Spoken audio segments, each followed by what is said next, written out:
கெஞ்சுது நெஞ்சது கொஞ்சம் நில்லம்மா.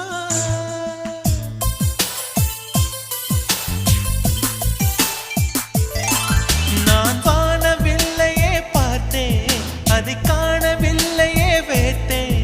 ஒரு கோடி மின்னலை பார்வை ஜன்னலால் வீச சொல்லியா கேட்டேன். இனி நிலவை பார்க்கவே